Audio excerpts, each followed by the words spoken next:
মৰমৰ অকণিহঁত, মই বৰ্ণালী শইকীয়া বাইদেউ পুনৰ আহিলো তোমালোকৰ মাজলৈ। এইবাৰ মই লৈ আহিছো তোমালোকৰ ঝংকাৰ পাঠ্যপুথিখনৰ ৭ম অধ্যায়ৰ ৭ নম্বৰ অংশটি। আহাচোন এই অংশটিত কিনো আছে চাওঁ। প্ৰথমতে আছে লিখো আহা। আমি যে পাই আহিছিলো আগৰ অংশটিত এটি সাধু মনত আছেনে? ল'ৰা আৰু ছোৱালীজনীয়ে কেনেকৈ খেলপথাৰত খেলিবলৈ গৈছিল আৰু খেলপথাৰখন লেতেৰা হৈ থকাৰ কাৰণে তাহাঁতি নিজেই চাফা কৰি পাছত খেলিছিল। মনত আছেনে তোমালোকৰ? নিশ্চয় আছে, নহয়নে? আহাচোন এতিয়া আমি সেই সাধুটোৰ লগত জড়িত কিছুমান প্ৰশ্নৰ উত্তৰ লিখো। প্ৰথম প্ৰশ্নটো কি আছে চাওঁচোন আহা। খেলপথাৰত খেলাৰ আগতে সিহঁতে কি কৰিছিল? কি কৰিছিল বাৰু খেলপথাৰখনত খেলাৰ আগতে? মনত আছেনে? কি কৰিছিল? খেলপথাৰত খেলাৰ আগতে সিহঁতে চাফা কৰি লৈছিল, নহয়নে? এতিয়া আমি যদি লিখো কেনেধৰণৰ হ'ব? আহাচোন চাওঁ। খেলপথাৰত খেলাৰ আগতে সিহঁতে খেলপথাৰখন চাফা কৰিছিল। এইবাৰ চাওঁ আহাচোন। খোৱাৰ আগতে কি কৰিব লাগে? তোমালোকে জানাই ন? খোৱাৰ আগতে কি কৰিব লাগে? কি কৰিব লাগে বাৰু? চাবোনেৰে ভালদৰে হাতখন ধুই ল'ব লাগে, নহয়নে? এইটোকে আমি উত্তৰত যদি লিখো কি হ'ব বাৰু? চাওঁচোন আহা। খোৱাৰ আগতে চাবোনেৰে ভালদৰে হাত ধুই ল'ব লাগে। এইবাৰ চাওঁ আহা। চাবোনেৰে কিয় হাত ধুব লাগে? আমিতো জানোৱে চাবোনেৰে হাত ধুব লাগে, কিন্তু কিয় ধুব লাগে? কাৰণ আমাৰ হাত দুখনত বিভিন্ন বীজাণু থাকিব পাৰে। কাৰণ আমি হাত দুখনেৰে সকলো কাম কৰোঁ, নহয়নে? খেলোতেও হাত দুখন লাগে, পঢ়োতেও লাগে, নহয়নে? সকলো কামতে আমাৰ হাত দুখন লাগে। আৰু আমি যিহেতু হাত দুখনে যিকোনো বস্তু চুই ফুৰোঁ, গতিকে আমাৰ হাত দুখনত বিভিন্ন বীজাণু থাকিব পাৰে। আৰু সেইকাৰণে সেই বীজাণুসমূহ নাশ কৰিবৰ কাৰণে চাবোনেৰে হাত ধুব লাগে।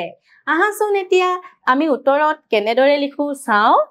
হাতত থকা বীজাণু নাশ হ'বৰ বাবে চাবোনেৰে হাত ধুব লাগে। এইবাৰ চাওঁ আহাচোন। জানো আহা। ইয়াতে কি আছে? জানো আহা। যুক্তাক্ষৰ আছে। আমি ইতিমধ্যে বহু যুক্তাক্ষৰ শিকি আহিছো, নহয়নে? আগৰ অংশকেইটিত ইয়াতো 3টা যুক্তাক্ষৰ আছে। কি কিনো আছে আমি চাওঁচোন আহা। ল যোগ ক, লয়কৈ কি হ'ব? লয়কল ক। কি হ'ব? লয়কল ক। এইবাৰ আমি চাওঁ আহাচোন। ক যোগ ল, কয়লৈ কি হ'ব? ক যোগ ল, কয়লৈ ক্ল। উচ্চাৰণটো কেনেকুৱা হ'ব? ক্ল। ঠিক তেনেকৈ এইবাৰ চাওঁ আহাচোন। ক যোগ এইটো দন্ত্য ত আৰু আমি কয়তক কি হ'ব? কয়তক ত। ত ধৰিব পাৰিছানে তোমালোকে? ল যোগ ক, লয়কল ক। ক যোগ ল, কয়লৈ ক্ল। ক যোগ ত, কয়তক ত। তলত এই যুক্তাক্ষৰ কেইটা লিখি থোৱা আছে। আহাচোন আমি উচ্চাৰণ কৰি চাওঁ। লক, লক, ক্ল, ক্ল, ত, ত। তাৰমানে ক যোগ ত, কয়তক ত। মনত থাকিবনে তোমালোকৰ? তোমালোকেও এনেদৰে পাঠ্যপুথিত পঢ়িবলৈ যত্ন কৰিবা, নিশ্চয় পাৰিবা। এইবাৰ চাওঁ আহাচোন। লগে ভাগে কওঁ আহা। ইয়াতে আমাৰ কি আছে? যুক্তাক্ষৰ থকা কিছুমান শব্দ আছে। আমি যে পঢ়ি আহিছিলো আগতে 3টা যুক্তাক্ষৰ, সেই যুক্তাক্ষৰ কেইটা থকা শব্দ আছে। আহাচোন পঢ়ি চাওঁ কি কিনো শব্দ আছে। উল্কা, চিল্কা, পালকি, বলকল, শুক্ল, ক্লিৱ, ক্লান্ত, অক্লান্ত, ৰক্ত, ভক্তি, চুক্তি, মুক্তি। পাৰিবানে তোমালোকে? মই আকৌ এবাৰ কৈ দিছো। উল্কা, চিল্কা, পালকি, বলকল, শুক্ল, ক্লিৱ, ক্লান্ত, অক্লান্ত, ৰক্ত, ভক্তি চুক্তি মুক্তি তোমালোকেও পাঠ্যপুথিৰ পৰা পঢ়িবলৈ যত্ন কৰিবা এইবাৰ চাওঁ আহাচোন লিখো আৰু পঢ়ো আহা ইয়াতে কি কৰিছে তিনিটা যুক্তাক্ষৰ থকা শব্দ আছে আৰু এই শব্দ কেইটাৰ পৰা যুক্তাক্ষৰ কেইটা নি এই খালি হৈ থকা ঠাইত আমি লিখিব লাগিব লিখাৰ পাছত কি কৰিব লাগিব পঢ়িব লাগিব আহাচোন আমি প্ৰথম শব্দটো কি আছে চাওঁ ক্লিৱ ইয়াত যুক্তাক্ষৰ কি হয় ক্ল আমি ইয়াতে লিখি চাওঁ আহাচোন যুক্তাক্ষৰটো কি হ'ব যেতিয়া আমি লিখি চাম কি হ'ব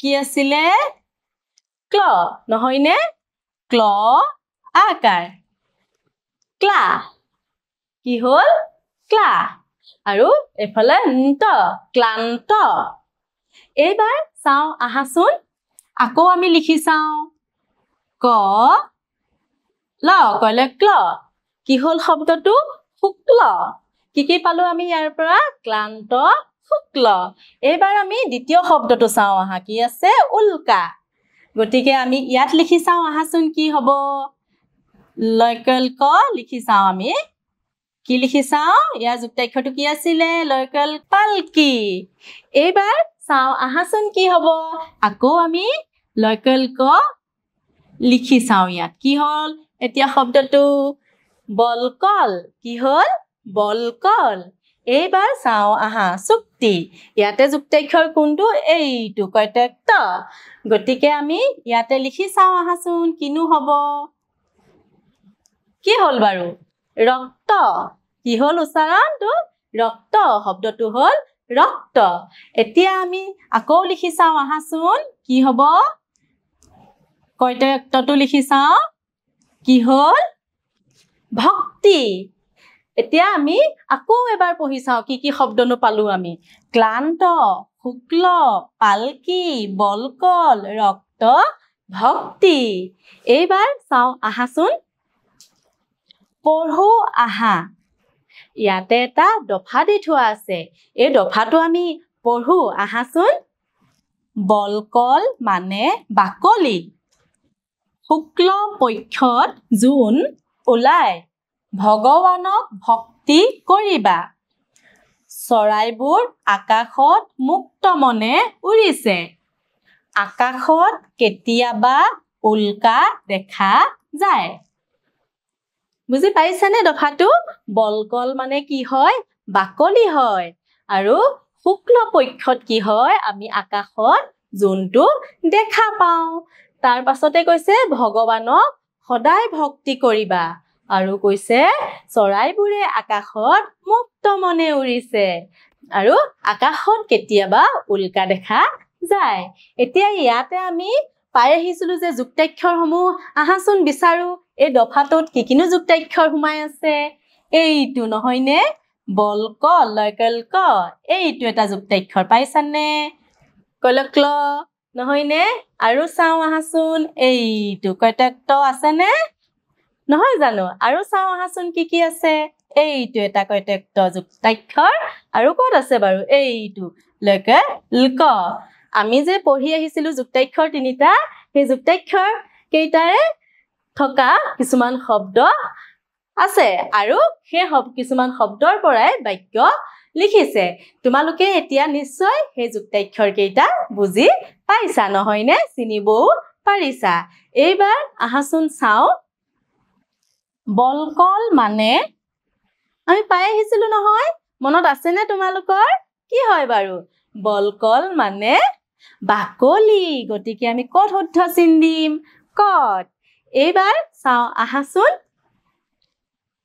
আঁচ টানি মিলোৱা চোৱাচোন এইফালে তিনিটা যুক্তাক্ষৰ আছে আৰু এইফালে যুক্তাক্ষৰ থকা শব্দ আছে আমি এতিয়া এই যুক্তাক্ষৰ কেইটাৰ লগত এইফালে আঁচ টানি মিলাম আহাচোন প্ৰথম যুক্তাক্ষৰটো কি কয়লে ক্ল ক'ত আছে বাৰু চাওঁচোন আহা এইটো নহয়নে আমি আঁচ টানি মিলাই দিলো এইবাৰ কি আছে কয়টেক্ত এতিয়া এইফালে ক'ত আছে যুক্তাক্ষৰটো কোনটো শব্দত আছে এইটো নহয়নে ৰক্তৰ লগত মিলিছে আৰু এইফালে লয়কেল ক ক'ত আছে এইটো ওপৰত আছে উল্কা উল্কাত এই লয়কেল ক যুক্তাক্ষৰটো আছে মৰমৰ অকণিহঁত এই অংশটি তোমালোকে নিশ্চয় বুজি পালা আগন্তুক দিনত এটি নতুন অংশ লৈ তোমালোকৰ মাজলৈ পুনৰ আহিম ধন্যবাদ